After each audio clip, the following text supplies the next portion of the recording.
Welcome to selfdiscoverywisdom.com, formerly known as Self-Discovery Media. On these podcasts, you're going to hear people who speak from the heart. They've taken the journey in life. Many things have happened to them, but they've changed it to happening for them. And in their strength, their courage, they've discovered their abilities and their wisdom, and they are now sharing it here with you. Do enjoy each show. We bring it to you with love and knowing that it's going to help you on your journey of life. Good morning, good afternoon, and good evening, everybody. Welcome back to another edition of Choose Positive Living right here on selfdiscoverywisdom.com. I'm your host, Sarah Troy, and my guest today is Ivana Chubbuck. We're going to be talking about the power of the actor. The renowned acting teacher and best-selling author Ivana Chubbuck, updated edition of her book, The Power of the Actor, published April 29th. Ivana speaks to everyone who is serious about overcoming hurdles, hardships, inner demons to achieve their goals. Ivana will share with us the tools and the exercises to turn conflicts, traumas, insecurities, fears, shame into positive forces and fuel achievement with the focus on winning. What do Halle Berry, Beyonce, Gal Gadot, Charlize Theron, Brad Pitt, Sylvester Stallone, Eva Mendes, Shia LaBeouf have in common besides fame and fortune? They can all credit a significant part of their skills to acting teacher Ivana Chubbuck. So the power of the actor is that revolutionary guide to unlock the transformative. In addition to the star-studded stories, the power of the actor offers a panoramic map for anyone serious about professional transformation. Her dynamic 12-step approach, actors, writers, directors, how to unlock emotional depth and create performances that ring with authenticity. It's also for anyone who's serious about overcoming those hurdles, hardships, inner demons to achieve their goals. We all have those little inner demons, don't we? You know, that sometimes whisper and sometimes they shout. But it doesn't matter how rich, fame, or fortune you are. Everybody carries them around on one shoulder or the other, don't they? Welcome to the show, love. Well, thank you. That was a beautiful introduction. And folks, yes, I have a cold. I am not sounding myself today, so please do forgive that. Um, the power of the actor, I mean, when we look at actor, you know, people think fame and fortune, and but they don't realize how powerful the actor is in the relaying of a story. They can play a part and they can play a story, but if they themselves don't resonate or relate or feel that part, they can't bring off themselves. And it's only when they bring off themselves in that role that we truly do buy them. Well, I think more importantly, life is about a bunch of choices, then Mm-hmm. script analysis. And the idea is you can take a character that, because all drama, the same thing with comedy, there's always something about someone has hit bottom and they need to change their world Mm-hmm. in some way. So actors will find a way to get into those like really deep, dark places. But the problem is a lot of techniques are about sitting in those deep, dark places. Mm, And then it becomes kind of uncomfortable for the actor. It's also uncomfortable for the audience to watch somebody who's feeling sorry for themselves, who's mm, not doing anything about it, and right. kind of seeing it as a way to be defeated and self-destructive. So I always say the same information can be used as a choice to actually say, I'm going to win in spite of and because of that Mm, insecurities, fears, your demons. And that because your pain is a very powerful fuel to overcome and win with. And so it's a choice to make it like I have this pain as the character, and then I say, okay, how does this character need to overcome that pain? How are they going to make choices in their work that's going to allow them to at least make the journey to attempt to do so? I always say a winner is a winner not because they've won anything, but because they attempt to do so. And the more you attempt to do so, the bigger winner that you are. And yeah. example of Rocky, which is everybody remembers the Yes. original Rocky, is that he won the bout at the end of the movie, but he did not. he actually lost, but because his need to win was so strong and to overcome all the obstacles and pain of his life, to accomplish that, his dream of being a boxer. Mm. We never remember, nobody remembers that it was a lost fight, but the truth is he was a winner. And that's why it Because was, of resilience and his tenacity and his push through. And so he won the hearts of the people, yeah, right? it became an iconic movie. That Mm. a guy who said, I'm going to write a movie. Nobody knows who I am, but Mm. I'm going to put that out there. And then, I mean, nobody at the time ever got this. He was the one that started this happening. But he said to people, everybody wanted to buy it. It was a great script. They wanted to buy it, but he said, you can't buy it without me starring in it. Mm. Finally found somebody that said, okay, we like the script that much. We're willing to take the unknown guy. And see, but that's the path of what I ask the characters to do Mm. in there if I'm working with a writer, direct it that way. Because life is all about choices. And the choice of least resistance is to give up, is to Mm. just, is what it is. The path of most resistance is the one where you have to like fight to get what you want, but you're exploring solution, resolution, involvement, a catharsis is what we were trying to find, and it's a hard road. But when Mm. you find yourself to the other side of that road, what happens is it's a very satisfying journey for you and the people that are watching it. Also, I also tell my actors, writers, and directors that you have a pulpit that nobody else has because everybody, it's like religion has a certain amount of people. Yeah. Of course, religion has its own thing. And in terms of ideologies, political ideologies, that's still a small portion of people. The vast amount of people, even the poorest people, have a television set.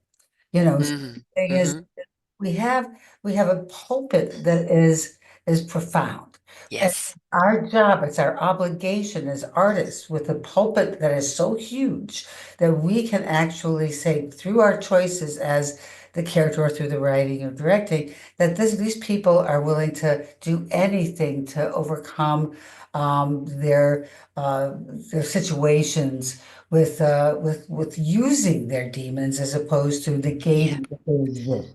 Yes. Using my demons because they're powerful, but I'm Yeah. using them to gain as opposed to to self-destruct.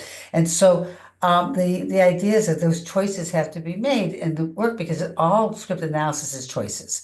And you have to make the choices that will allow people to go, I want that person to win and to root for them to win. And then we look at those people, say that person has the same issues that I have, and they're doing something about it. Maybe so can I.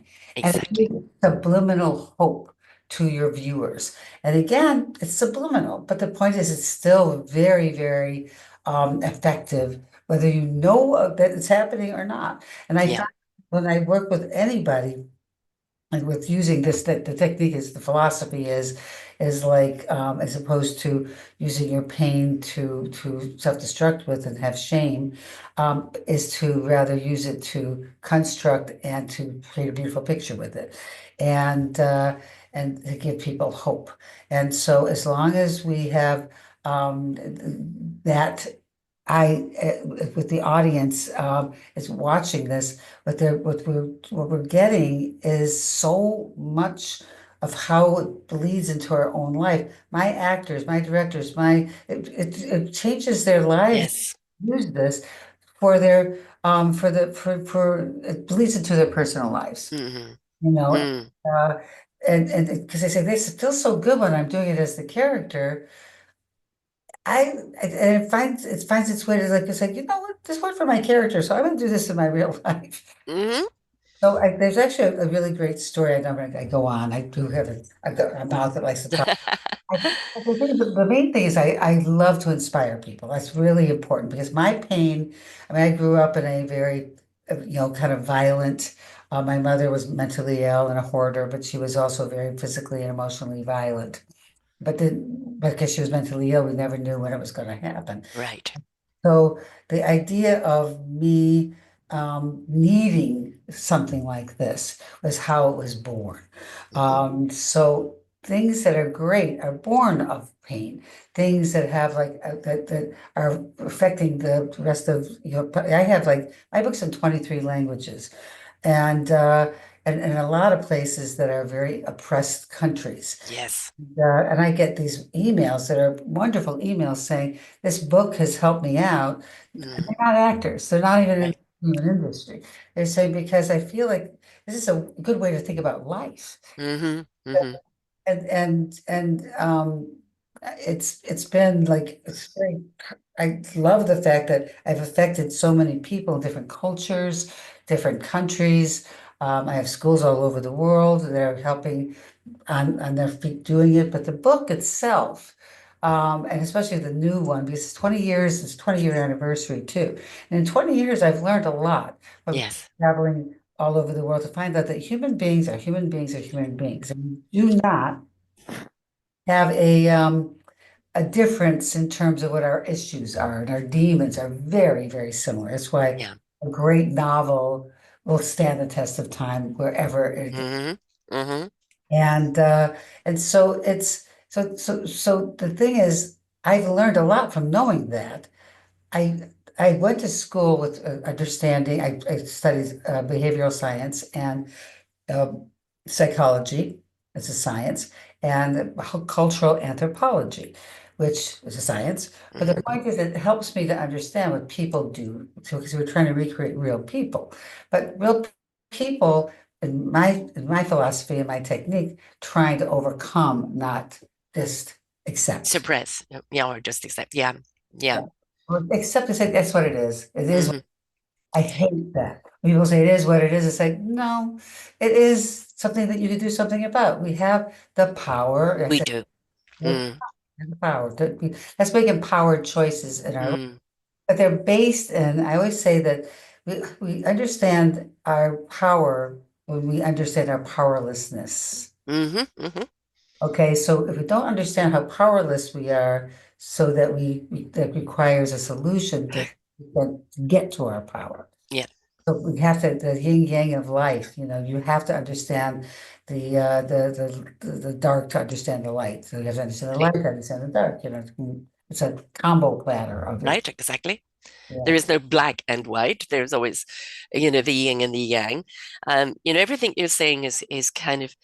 For 13 years, I've been doing podcasting, and I've heard some extraordinary, extraordinary stories of people of what they've had to go through in life, which no human being should ever have to go through. Some just horrific things, but they made a choice. At some point, they stopped being the victim and said, "This happened to me, but now what do I make it happen for me?" And they made a choice to go through the process of their own healing, of their own self discovery.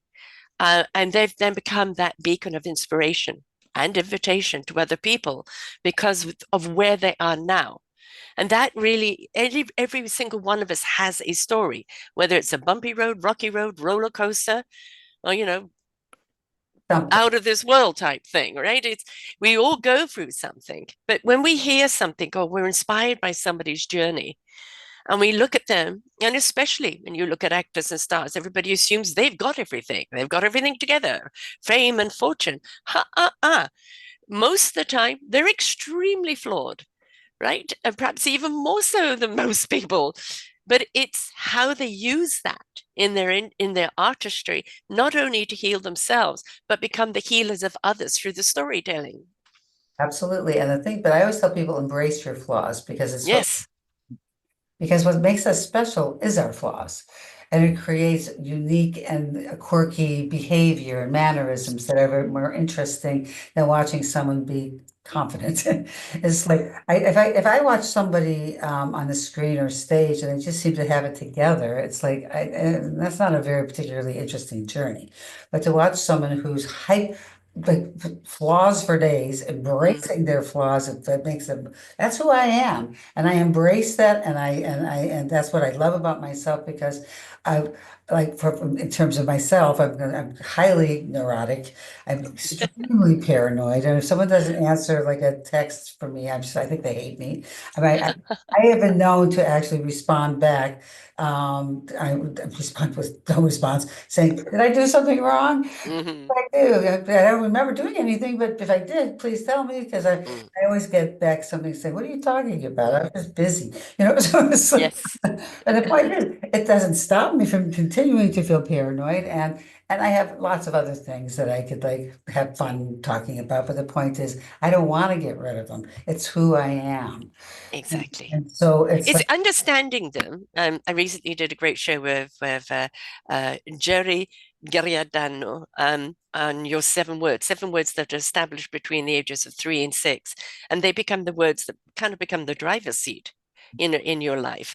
And until we understand what these words are, and then we can change the definition of them. They're still those words, but how we use those words, become our empowerment. But there's also a beautiful word which I was given a few years ago, and I just so resonate with flawsome. Flawsome. that. Being being awesome in your flaws. Oh, Flawsome.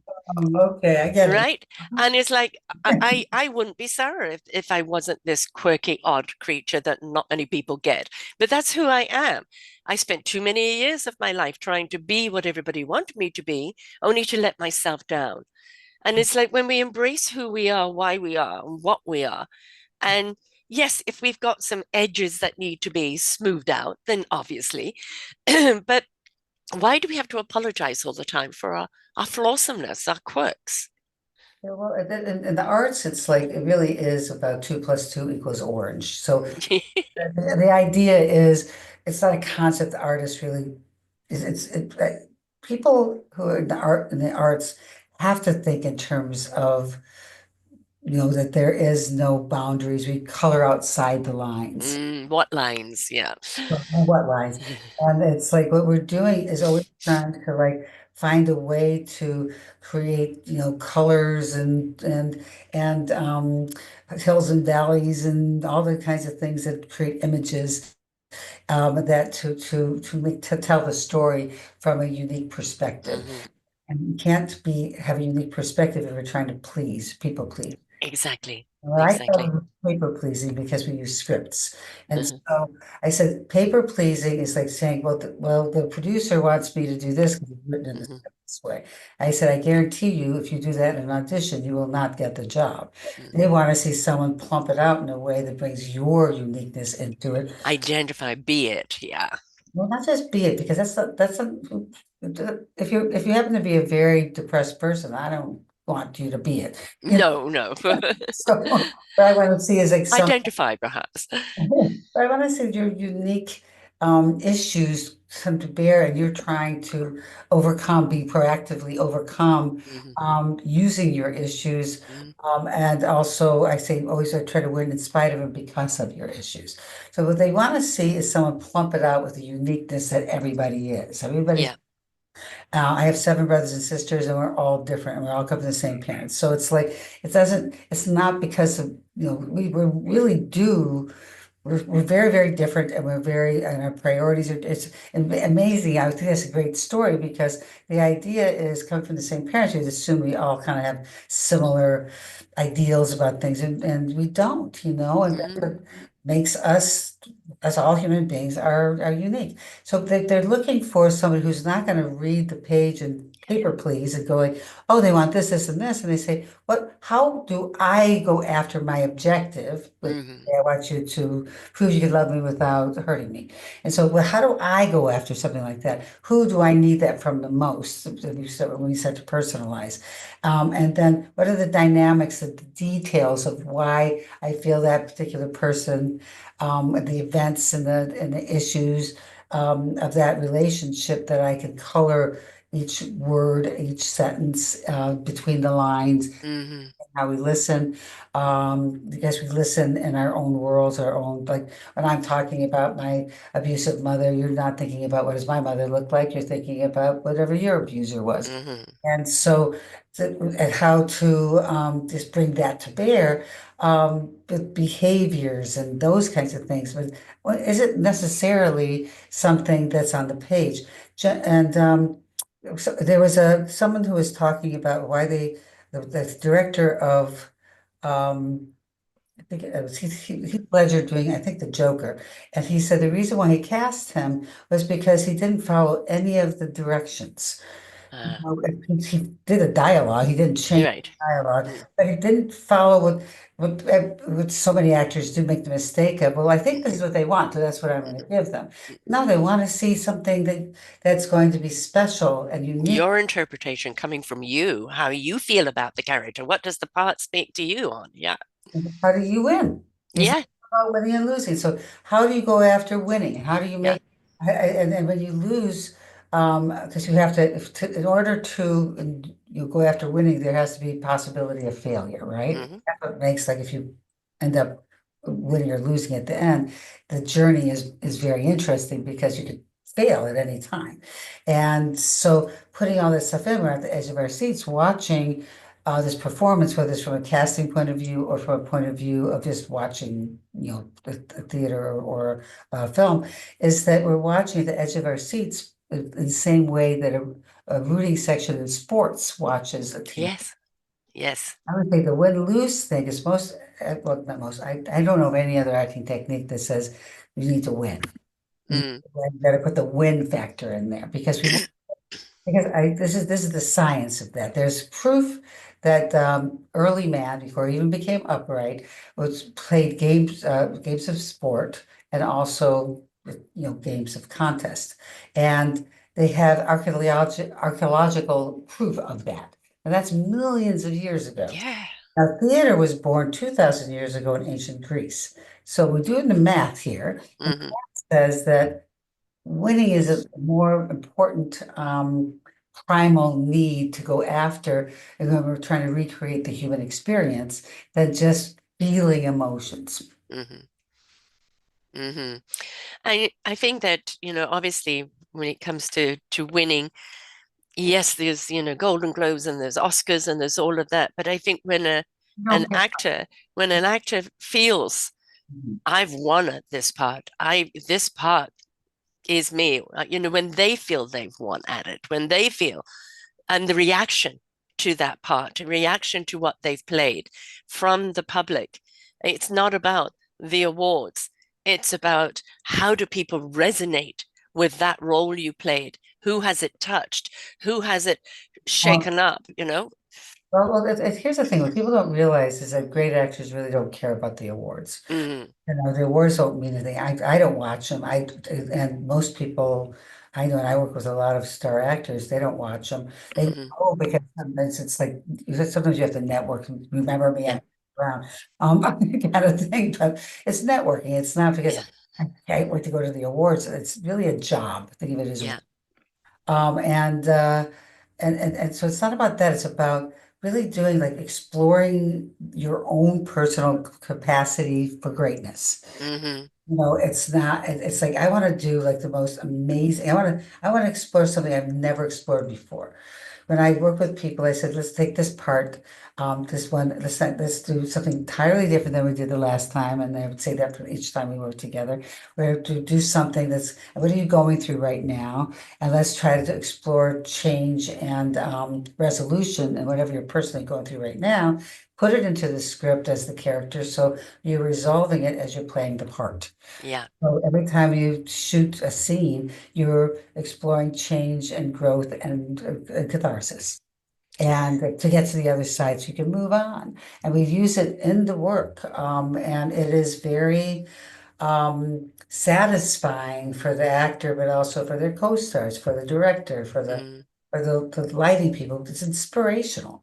It's, yes, everybody wants to create you have this need to like just to have the journey of like how do I become better than I was in the last thing. It's always Right.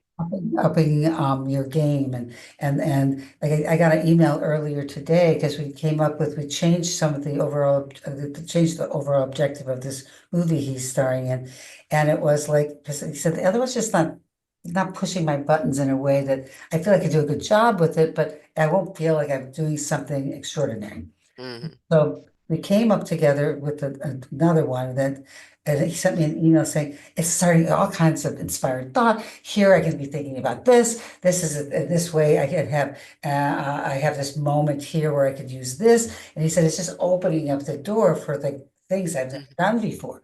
And so that's what a true art Yeah, does.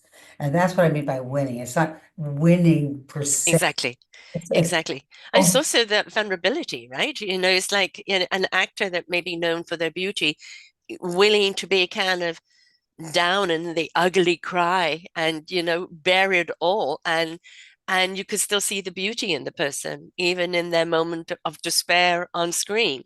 And I think that's, we look at so many actors and actresses, and for a long time it was how perfectly they looked and how perfectly they presented and all the turmoil that they went on in their lives. When it came on, there was the facade. We're seeing a change in that now, where the actors are coming on and openly speaking to their battles, openly speaking to the demons that chase them and what motivates them or their own insecurities.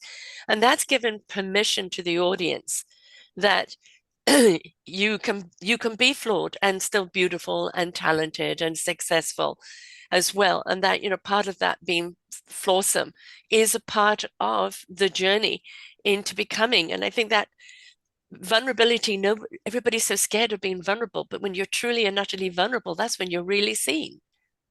It's also you want people. I call it bravery. It Mm, takes a lot of bravery to be vulnerable, to really expose your soft underbelly right. in your work. I don't think people should be running around crying on people's shoulders all the time. Exactly. Yes, not that kind of vulnerability. Vulnerability of like it's okay for me to expose this in my attempt to overcome whatever is facing you. And it's brave to do so. And Yes, bravery, courage is sexy, it is. very It attractive. is.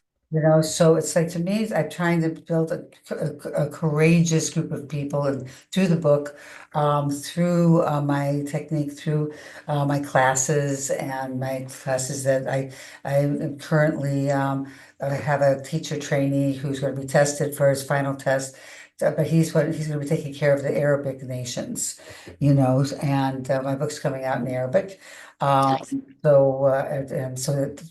so that's it's the first time that like my footprint is in that area. 'Cause You're right. it's been in Israel, but other places in the Middle East, but not in the Arabic country. So I'm very excited about that. But that, the idea is that everybody has their own version of oppression, right? Mm, Could be ones that are like religiously based, and there's ones that are politically based, and there's just but oppression walks with us because if you have the capacity to oppress and people will accept that oppression, you will happen. It's just history. Mankind is the followers, and then there's the leaders.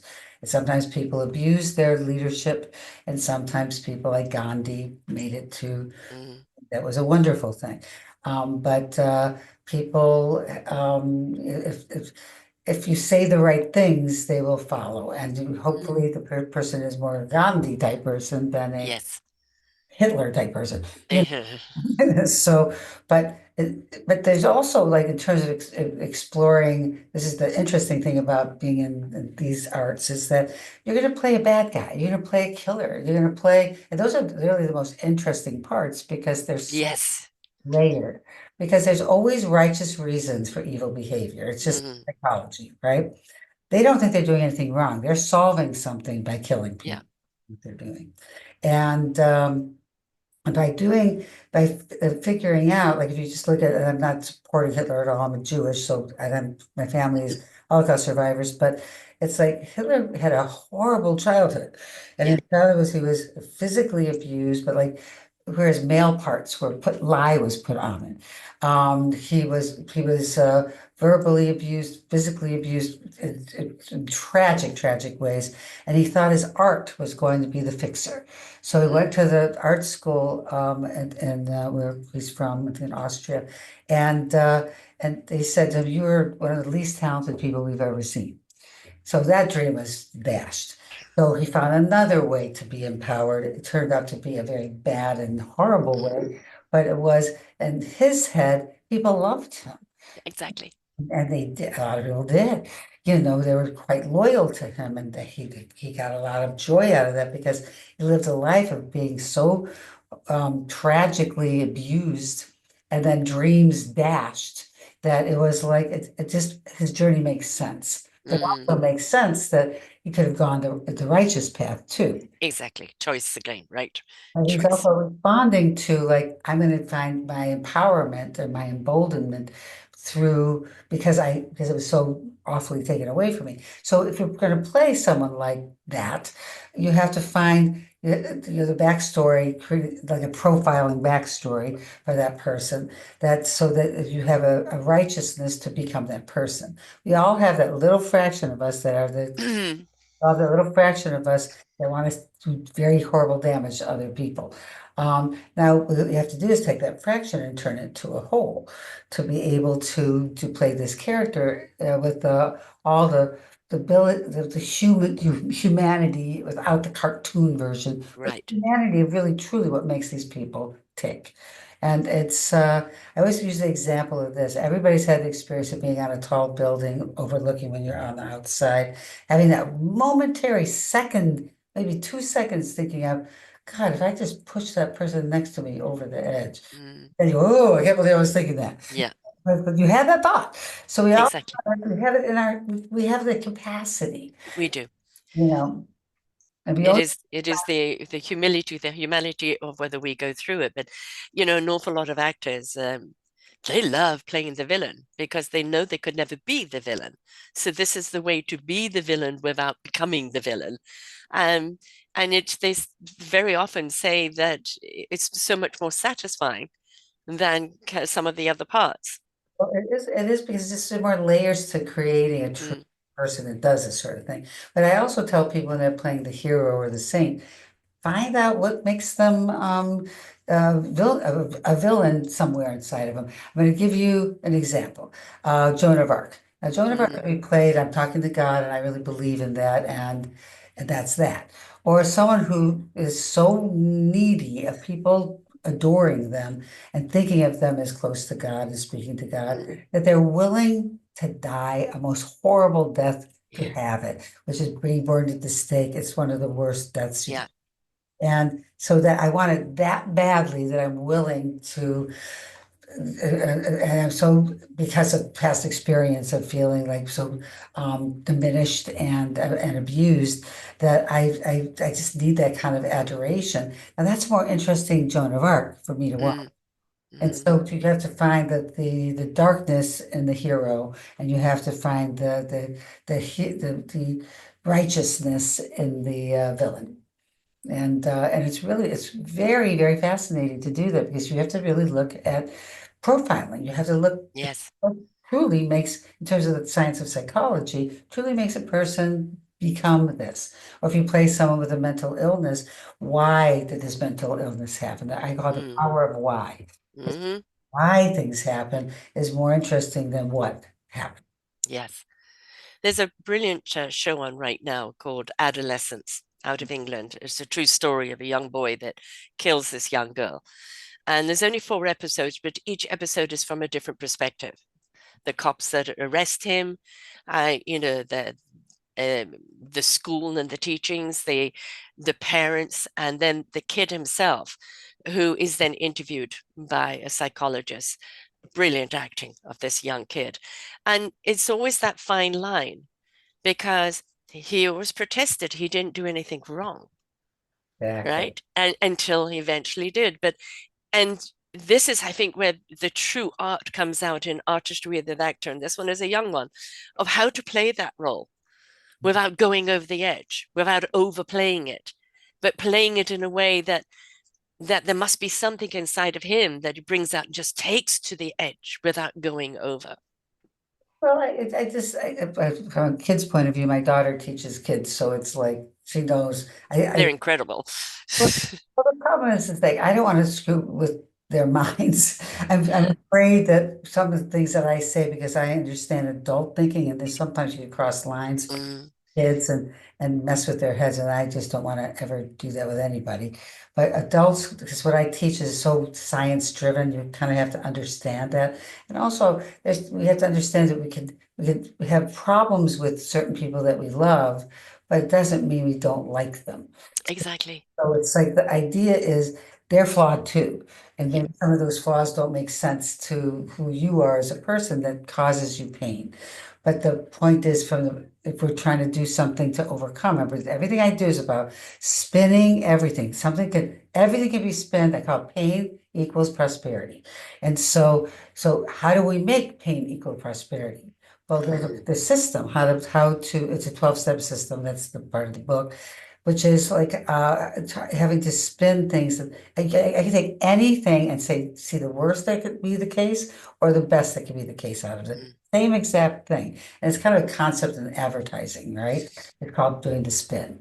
And so we want to be able to like make choices that will spin it to a positive, um, even if you're playing someone that dies, mm, it's like, how is that your decision?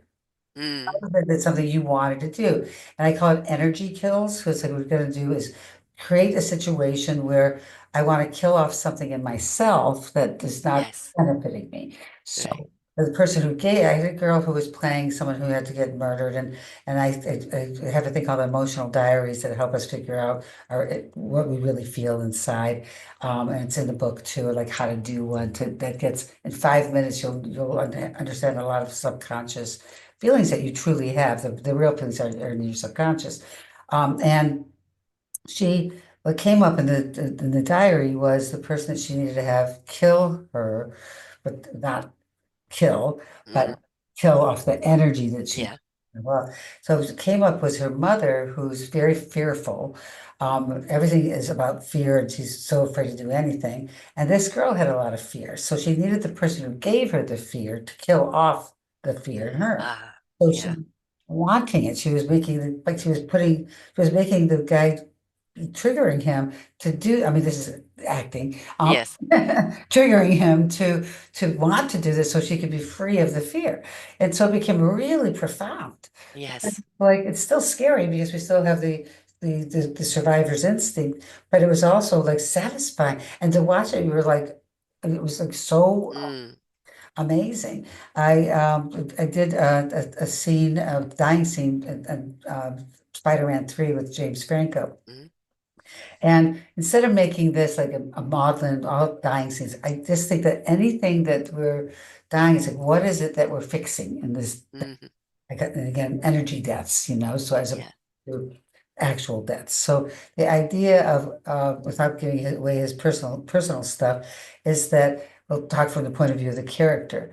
His father is dead and he worshipped him. He's in love with the girl that's the girlfriend of his best friend, and by exposing that, he lost the girl and the best friend. Mm, He doesn't really have anybody. He has nothing else. So he wanted to be out of his pain and not be on this planet anymore. So when he was laying there dying, he was looking at Kirsten Dunst with the guy who's playing Spider-Man, and uh, and he was thanking them in his inner monologue. Thank you for taking me out of my pain. I yeah. need that.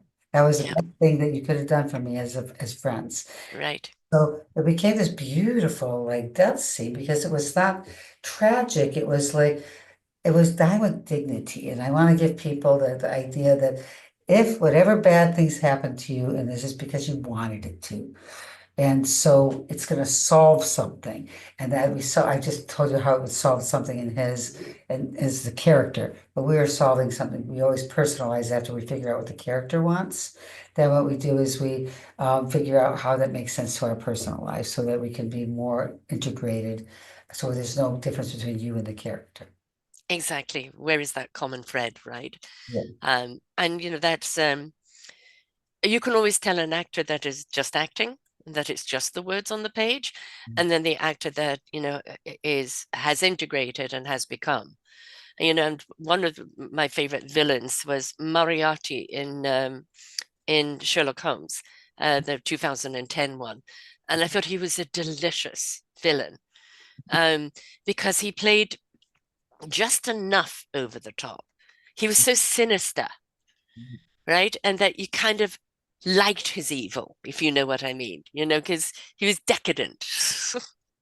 Another example, because I didn't see that particular one, but Silence of the Lambs. Yes, Uh, yes, He was his objective was to make sure because he broke it down from his childhood, the screaming lambs, and so they both have bonded over the commonality of pain, which is we both have screaming lambs.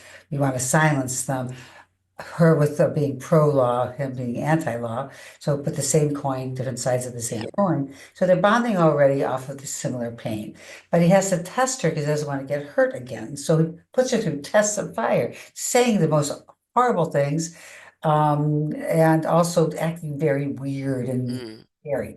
And when she passes the test, then you know that he would never hurt her and that he would mm, protect her. This is a guy who kills people and eats them with the nice Chianti and fava. yes, You exactly. know, so Don't think Ticanti ever survived.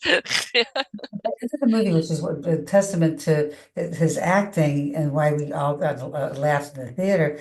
It's like he calls her and he says, I'm about to go, about to have someone over for dinner. Yeah, So we all know he's going to eat this person. yeah, She knows he's going to eat this person, and she smiled.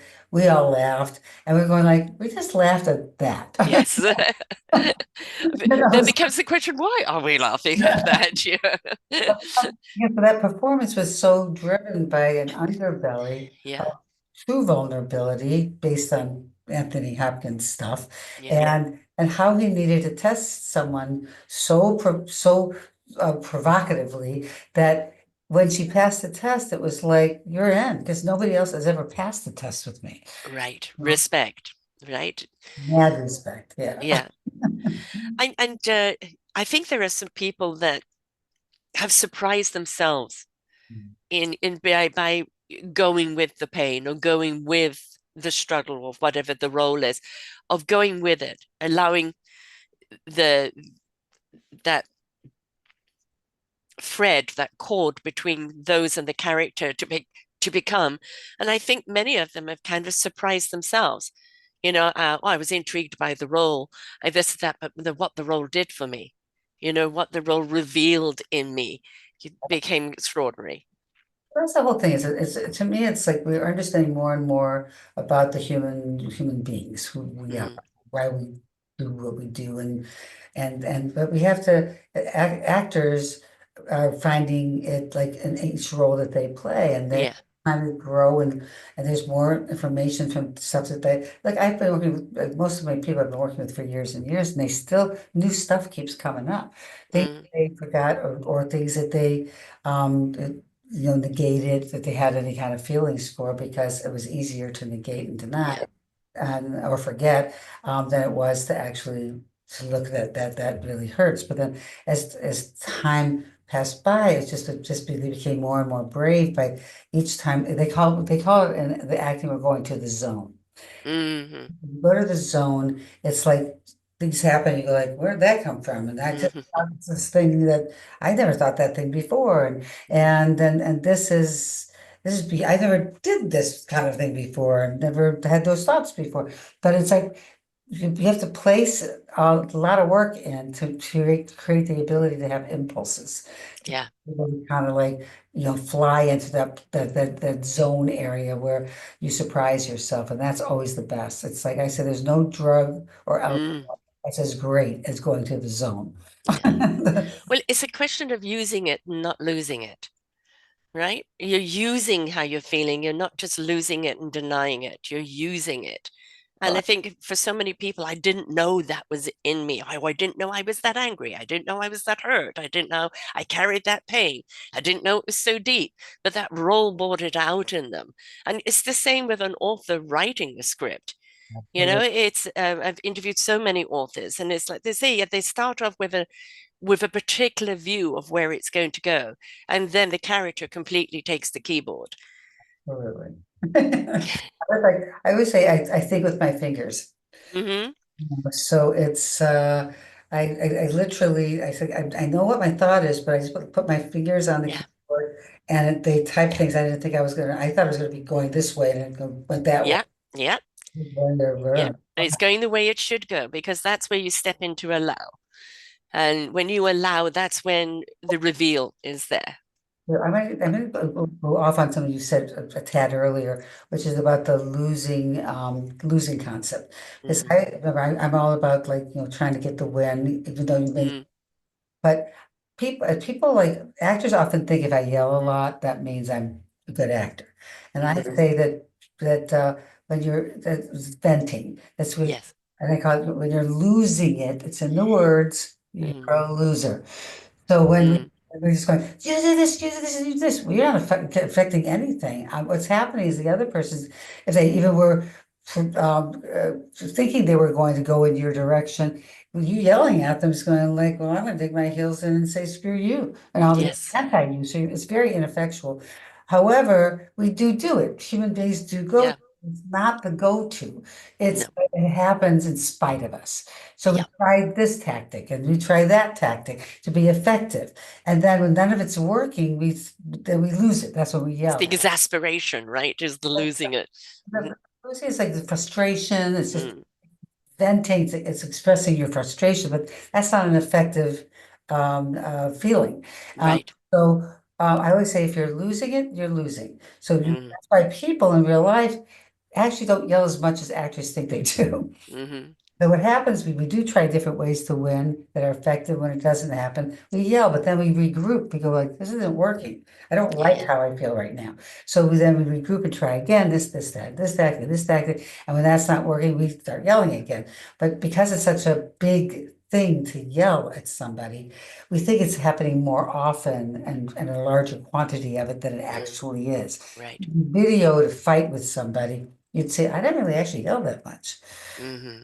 Hmm. So I said, tell people, I said, like, do you feel very effective right now? The other person's just like looking at you like you're a loser. Yes, you are, because it's in the words.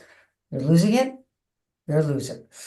You Yeah, know, it kind of reminds me of something my mum used to say, when somebody is trying to bully you, it's, turn around to them and say, I'm sorry, I wasn't paying attention. What were you saying? And it doesn't matter what's going on inside of you, is that you're not feeding it, right? And if you don't feed it, hopefully it'll dampen or go or whatever. But when we're looking at somebody on screen or even in life that is still quiet and poignant in what they say, the impact of that is so much more profound than someone frailing and yelling and or shooting or whatever. here's the thing. It depends on what's going on. Because sometimes those like quiet moments can be too quiet.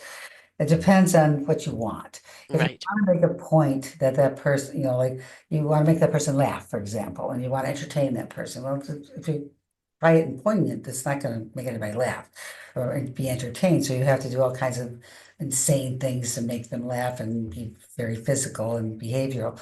And sometimes it's like you're by yourself and you're just like, I don't want to like go to that drug that I'm prone to go to when I get this upset. So I'm just going to try to work through it from an interior way because if I start to look at actual movement, I will go to my drug of choice or my Mm. so those are moments that make it effective. I'm trying to fix that problem of my going to my go-tos. So it's not that this way of acting is better than it depends on what's the most effective way to get what you want. Right. And what the role requires also, the character requires, right? No, that's why I said that you can't follow the things on the page. Whatever you do when you want, whatever Mm. perspective is, so that your unique behaviors and mannerisms are allowed to emerge. And then when you're playing with someone who's like a hyper character type person, you have to find a, trigger those parts of you that make sense to whatever that person's issues are. Like, for example, I have an exercise for if you have play paraplegic. So your legs don't work, but you're perfectly healthy, the person who's playing it. So I have them take their trauma that makes sense to the personalizations they're making, visualize it very, very viscerally, and then press it into the areas that don't work. Mm, Let's press it and then rethink, have a visceral experience together as you're pressing it into your legs. And you'll find that it would be hard to move and it mm, will be organic, but it'll also be the truth of it because if someone can't use their legs, there's trauma involved with that. exactly.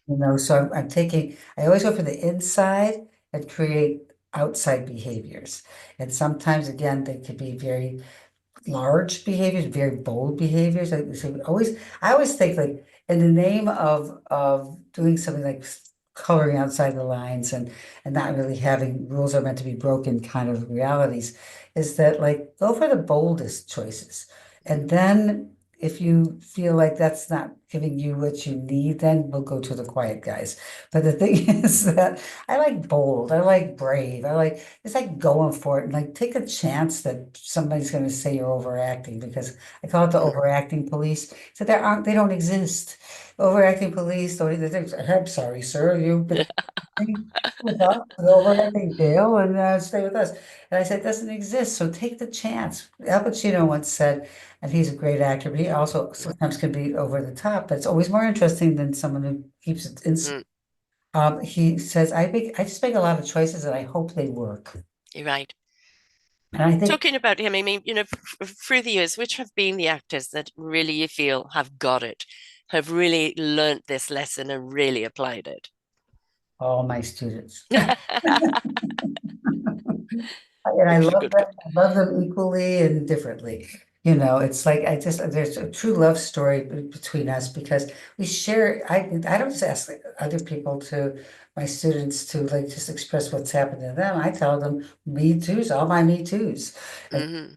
Plenty of them because human beings have uh, all over the world have the same issues, the same insecurities, the same fears, the same issues with the parents, same issues with their kids, same issues with their siblings, same issues of molestation, of issues of abandonment. I mean, it's just really interesting, like how it's not different. Right. Oh, It and just comes in a different package, right? You know, culture is what makes it different. The sorry, the culture. culture. Yes, So what happens, yes.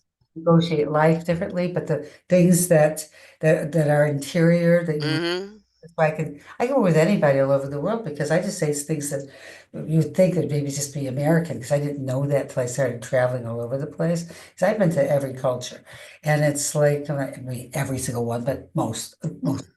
And I could say anything that's happened to me, and I will have many many people go, me too.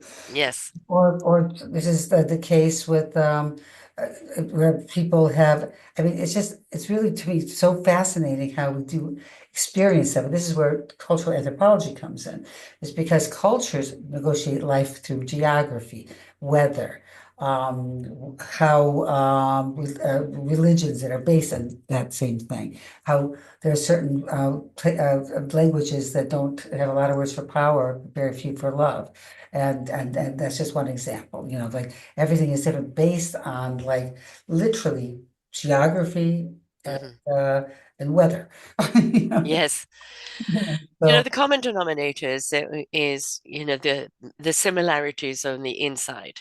And whether it's painted by a different culture, ultimately we will all go through something, right? And very often it's the same as what the next person is going through, or similar.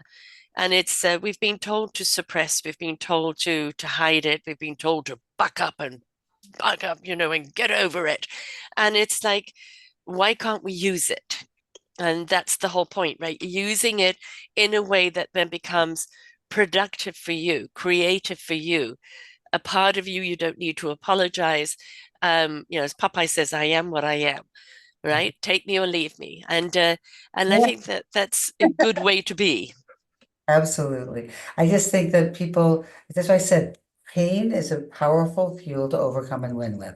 It's Yes. powerful. And it's like, but it's also can stop you from doing things too. It can cripple you or propel you, one or the other.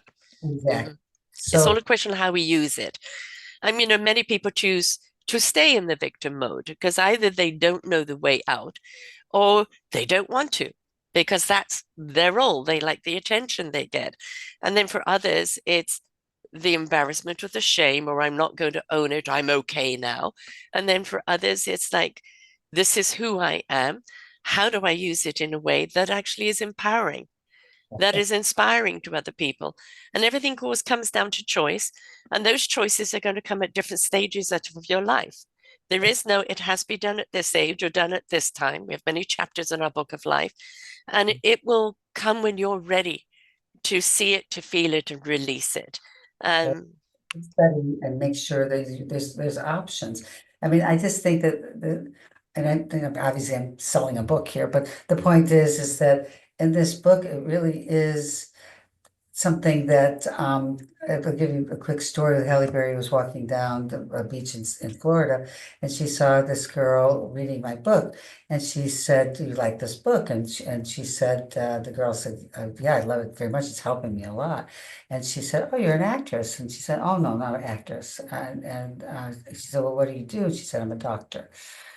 So the mm, idea is that giving people a way to kind of, but sometimes you have to understand how to do it. And this is like literally everything has formulas to it. So it's like 12 steps. There's yeah. formulas to every part of it, to finding fear, how to find that fear, and the formula that you can find organic fear, and to understand it, how to play a killer, all this, and a formula that does it. There's math to it, a system to it. And like, how do I stop being a victim? I always say, Mm, take the victim out of being a victim. It's something I say all the time. yeah. And sometimes you're going to play someone who's a victim, but we don't want to be victimized. Yes. So the thing is that how do we do that? Well, it's put out in a very clear way in the book, Hmm. how to do that for the character, but it's also useful in how to do it in your real life. I mean, kind of, we're all playing a role in our life. We're all actors in our own life in many ways, right? And we're going to play many parts. A lover, mother, daughter, son, we play different parts to different people. And the more confident we are with ourselves and how to use our inner selves, the better we are at those roles. And the more people are attracted to you because they want to be able to say, like, I'm having a problem embracing my flaws, or seeing my flaws as something other than flaws. Right. And so, but you seem to be able to, like, you didn't become all of a sudden all confident and like sure of yourself, but you're embracing, saying, well, this is who I am, and if you don't like it, you don't have to be around me. And But if that's the point, isn't it? I mean, like, you can have some of the best actresses or actors in the world, and population absolutely loves them, and other people, no, I don't get it. I don't get it. And that's okay. They're playing to the people that see and feel them. And if you don't, that's okay. So stop looking at the numbers, the award, and just play your role, and you will reach the people that resonate with you. Oh, but so I'm going to just top that even more, is the idea of when I really decided that this was going to be the case in my own life. Mm, I was 17, and before that, I was like, I had no friends. I had one friend. I mean, then we moved away, and then I didn't have any. And so it was like I was very lonely. I was mhm. shy. I thought everything I had to say was stupid, so I spoke with a whisper. And if I could speak at all, sometimes I had to do a countdown to even speak, like five, four, three, two, one, to say hello. Wow. And so I decided, you know what, I'm just going to just go balls to the wall, just being outrageous and crazy. And you'll either love me or hate me, but you won't be able to ignore me. So I thought people, so what happened was but came from a place of no phone calls, nothing, no dates, no anything. So like I became so popular when I did it because bravery is sexy. And Yes, to that, because I was being brave, I said, like, I don't care what you think. And as soon as you have that, people want to be around you because it's sexy. When I say sexy, I don't mean like sex. I mean like right. it's attractive. It's a Yes, magnet. yes, And so I found that like the more I just kind of followed like whatever I wanted to do without hurting anybody, of course, you know, precisely. yeah, is that people found that they wanted to be around me.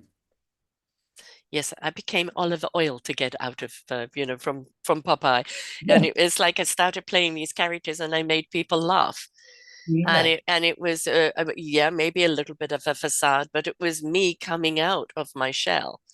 yes. And I'd moved to a different country. I'd been a very sickly child, so I didn't have many friends, very sheltered. And suddenly I'm in a new world that was full of people to interact with and really kind of no guidance system in the sense of what do I do with these people? Right. And so the old kind of adage, fake it until you make it. And it's like, okay, well, I'm getting a response this way and that way. And then you get to know what people truly do respond to you about.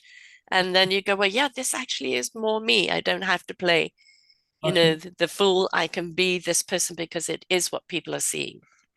Well, I can be whatever I want to be, is what we want to think. It's like I want people to just have courage. Like Yeah. courage is something that we love watching someone do extreme sports. Mm, We like people.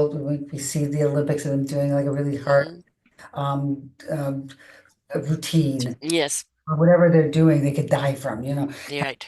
and it's like those are people that are taking chances, right? Just Yes. they love doing, and they're going to do what they love doing, and so I just think people have to really look at what do you want, and if you don't know what it is, keep looking. I had a friend who was a jazz musician. He went to school at Berkeley, music, which is the hardest thing to get into. He was totally talented. But he realized after he was doing it, and he was working with Dizzy Gillespie. I mean, like, he had a good career. Mm, He wasn't happy. So he went back to college, he was in university, he just took classes that were very different from each other. See, what is appealing to me? And so he ended up finding out that what he loved was physics. And then he had to define which part of physics he liked. And then determined he liked nuclear physics. mm, So he's a very famous nuclear physicist right now. And he's loving doing what he's doing, but he had the balls to say leave something that was giving him money and success in a difficult world. And so he does like doing, he just knew he didn't love it. And right. so he went about finding a way to find what it was indeed that he did love. So being proactive. Mm-hmm.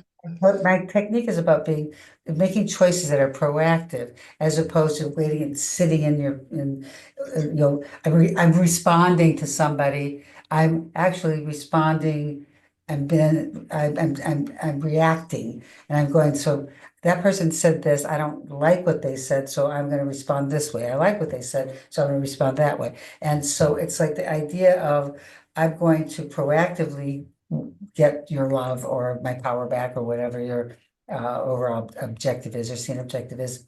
And I'm going to proactively find effective ways to do so. In Yeah. the same way, being proactive in your journey of life. Mm-hmm. Like if you could sit there and wait for some, hot guy to come to your door and say, I'd like to be your man and marry you and have kids with you. Or you could go out and go on dating apps or go to places that Explore. well, get a dog and go to the dog parks. A lot of people, Yes. but the thing is, but explore, but be proactive with Well, it. but that's, so many people don't participate in their own lives. Mhm. Right? I want, but I want someone else to come and do it for me. You have got to be proactive in your own life. You've got to take the steps. And that first leap is that first step, right? And once you start taking those steps, you actually understand you've got much more sure footing than you thought you had, and so many more options than you ever dreamt of. And now it's just about that self discovery. What appeals to me the most right now in this period of life, and what do I want to pursue within it? But if you're not proactive, then you're not going to ever open up those doors. Yeah, well, they can't be opened by themselves. No, They don't no. just fly open for you. It's like you, Yes, yeah, there's this beacon of light on the door opening up and inviting you in. No, I'm sorry, mate, you've got to move your feet. so Right. So, and it's and that it's that accountability for our own lives. Nobody's here to fix us. Nobody's here to do it for us. We've got to live this life. So if we don't choose our own positive living, if we don't choose to be proactive and be in discovery of who we are, why we are, what we love to do, and how to do it, and whom to do it for, then we're always going to be on the back burner moaning about life instead of participating and living life. I find when people are like really focused on something that they love, they can do work for hours and hours and hours. Like people say, I have so much energy. I work 7 days a week, sometimes Uh-huh. 16-hour days, and I travel the world and I do 10-hour, 2 day, 10-hour intensives a day. So it's like a Saturday, Sunday, it would be 10 hours, 10 hours. Then I fly back home from a foreign country. Mm, So I'll go there, maybe spend an extra day, but that's all because I have my students here, but I'm always working. But I love what I do. So, exactly. and so Yes. It's not not a chore. It doesn't drain you. It energizes you. a, It's the reason that you get up every day because it's something you love, right? And when you find something you love, you'll get up, even with a cold.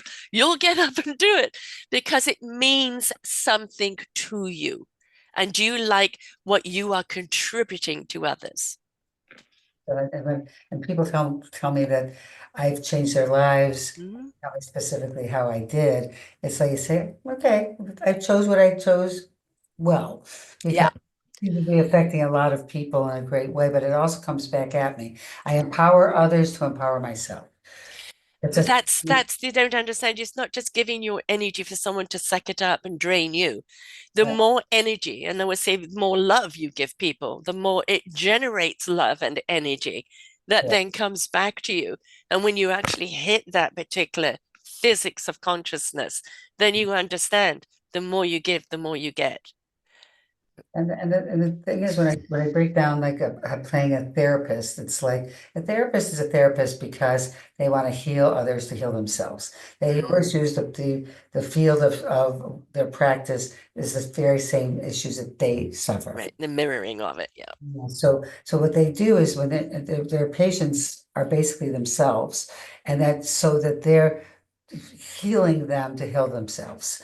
And so I find that works better than just playing the officious psychologist, Mm, because oftentimes it's a very boring representation of that, but that's not why those people do it. It's right. everybody does it. And I will say that whatever you play in terms of character, we pick the jobs we need to and define, because they define our journeys and our needs. Mm-hmm. Mm-hmm. Officer wants to protect and serve, and that from some issues that may have happened to that person when they were a kid, and they watched someone get abused, and they want to protect. They couldn't do it as a kid, but they can do it as an Yes. someone who is a high-powered politician, say, who abuses their Mm-hmm. um, position, is because they were told that they were a loser, that they couldn't do They it. felt less than. Mm-hmm. Not felt less than they were told they were Yes. by people that they loved and adored and worshipped. And so you're a piece of doo-doo, and you're not worth anything, and Yeah. you're a loser, and a constant, being told that that's what you are. You've got to prove to that person as an adult that I'm a winner, but 2.0 winner. That Yeah. anything goes to win. And that play a character like that, you have to you have to trigger the parts of you that feel like you were told that you were a loser, or that was the message that you were getting, even if they didn't say the words, from somebody. It doesn't have to be from your Yeah. parents. It could be from a mate that you had that Mm-hmm. always made you feel that way. And so then you utilize that as like everybody that you're oppressing as that high-powered politician or dictator or whatever that you're playing, because those are really interesting roles to play, Oh, yeah. is every person that they're oppressing is just a symbol for the person that oppressed you. Yeah. Mm-hmm. Hmm. You get Yeah, it? and I think for anybody playing any form of role in life, it's always to remember, no matter what role you're playing in the moment, always remember to be able to go home to your core. Where's your core? Your core that centers you, that grounds you, that is your safe place. Well, I'd like to say sometimes your unsafe place is the most interesting places to go to, because your unsafe place is the place that gives you courage to explore. You need courage to explore, and that then again the journey becomes, or it becomes adrenaline. There's Mm, adrenaline when you start to explore your unsafe places, and adrenaline is like basically uh, your body's manufactured speed. mhm. Like your body's manufacturing cocaine, so it's like it's adrenaline is that's why people love roller coaster rides. Yeah, They're inspiring, because it brings up your adrenaline, like of Halloween things, yes, fear horror movies, that kind of stuff, because it makes your heart go, "Whoa," and the adrenaline goes. We want to explore that because it takes guts to do so, and I want to see someone who has guts. I want to see somebody who say, like, I may find some stuff I don't want to find, but then when I find it, I go like, maybe it's not as, it's not going to break me. It's actually make me right. stronger. So But I think also there is the warning: don't become the adrenaline junkie. Yeah, everything has a balance in life, and it's okay to go centered and quiet and absorb what it is that you've learned and observe, like digest it in a way, and then you actually have more courage to go and seek out, something else. So uh, for me, it's always about the balance, because I think that we can sometimes overseek and and kind of lose ourselves on the journey of it without being it. I think that I call it creating choices, and when we're doing script analysis, it's a roller coaster ride. Hmm. So we're gonna like go on a high, and then we're going to like we could feel like what just happened? What do I do about this? And we have our We time that hope we that you have to like enjoyed the figure show. out what I There do are with so that many more for thing you that here just on happened. Okay, and selfdiscoverywisdom.com. then I'm going to go Just back to go to like the podcast tag at the top there exploring and and you will see attacking all the the many unsafe genres places again. and and all Because we 3,000 don't shows we want ready to for be your careful of listening. saying, well, that's an We unsafe are here to place, so I'm not serve going to you, go there. to help you Right. on your So journey of we life. can't. It's only And we unsafe know because that you through don't know it. inspiration, You it fear begets it. But when you invitation. face your fear We are and you supported face by you, the exactly what listeners, it is that's those that we uh, making you so interview. afraid, uh, that Anything that you can courage then spare us gives in you so uh, much uh, more donation would be supreme uh, courage uh, for uh, facing greatly anything uh, else uh, and uh, recognizing uh, uh, what it is you're fear. Because most of the time people are fearful of what they don't know. If you learn to recognize what that fear is, then that fear doesn't have that control. well, and that's very true. And the thing is, that's because I find that when you actually face it, it's like it's not as uh it's not as profoundly awful as you thought it was going to be. Right. And that not only did you not break from it, you actually were nurtured by it. It's like, Exactly. I'm a survivor. Oh man, that's Yeah. I'm fun. a thriver.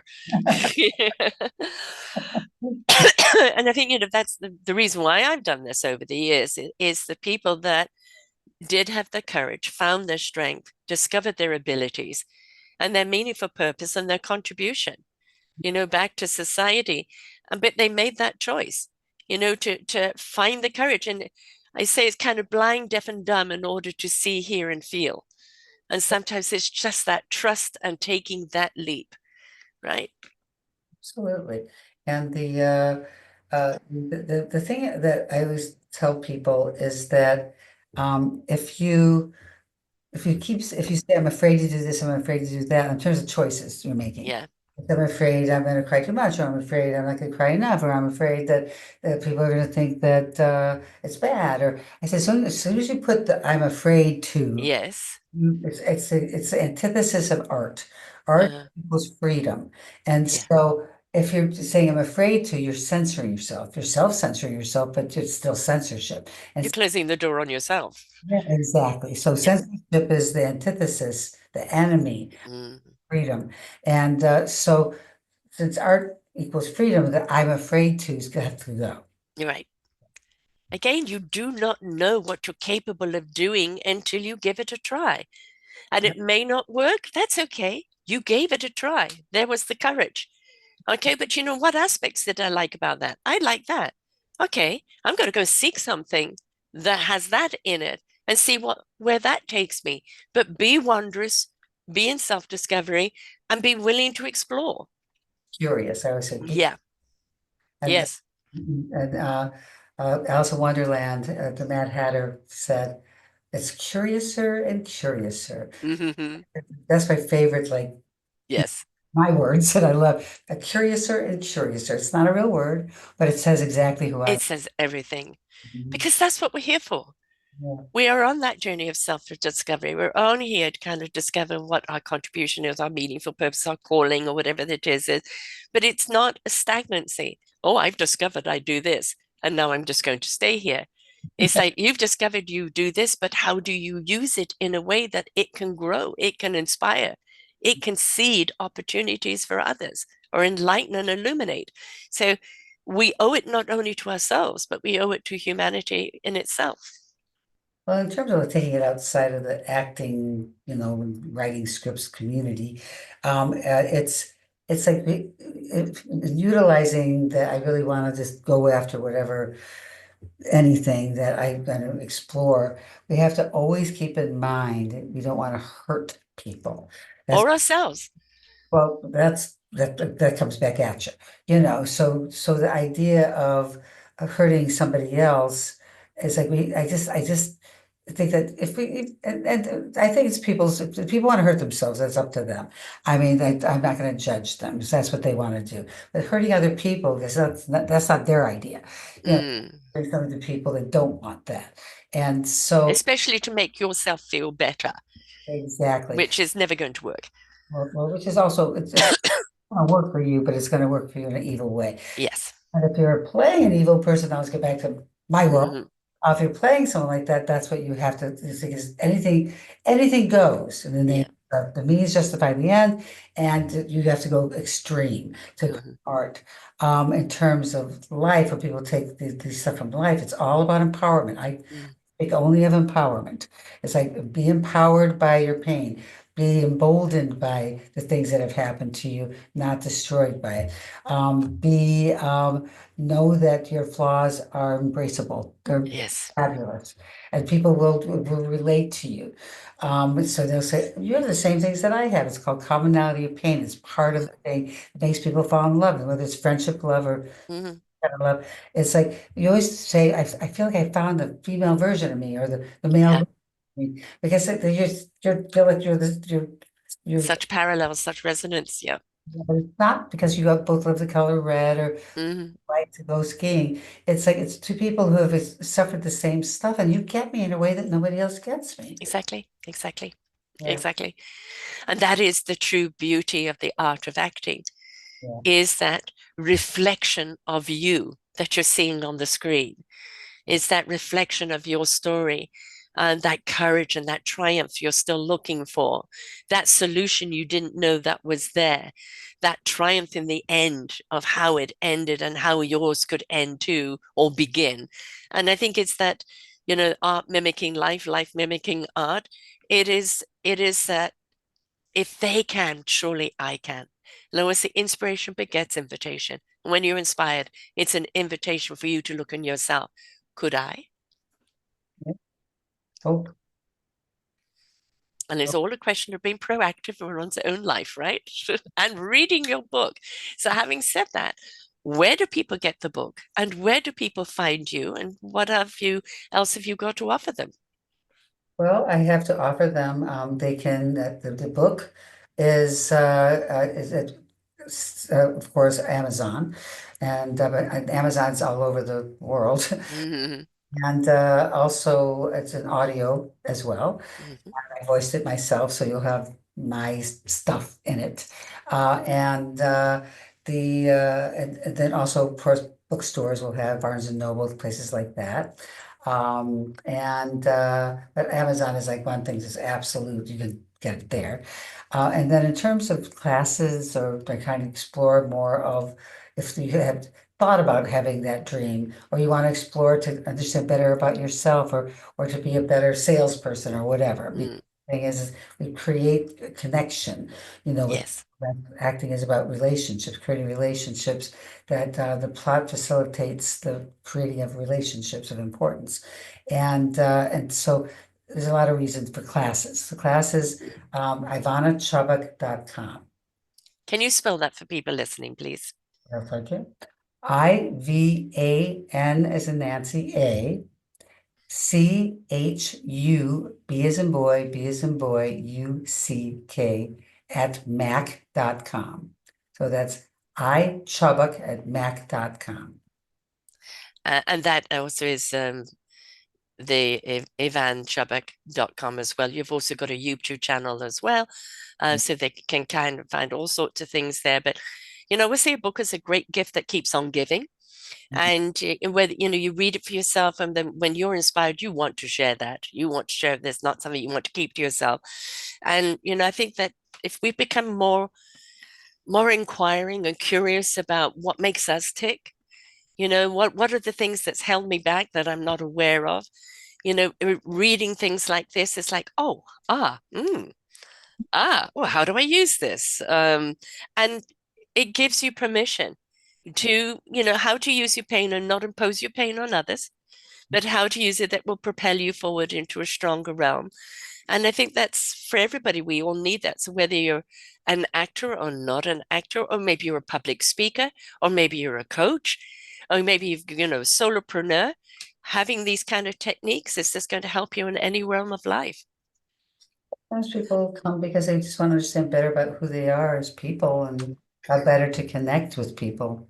So it's like it's mostly for actors, writers, and directors. But the thing is, I've not been surprised by a lot of people who ended up like deciding that this was really more something I wanted to do for my life.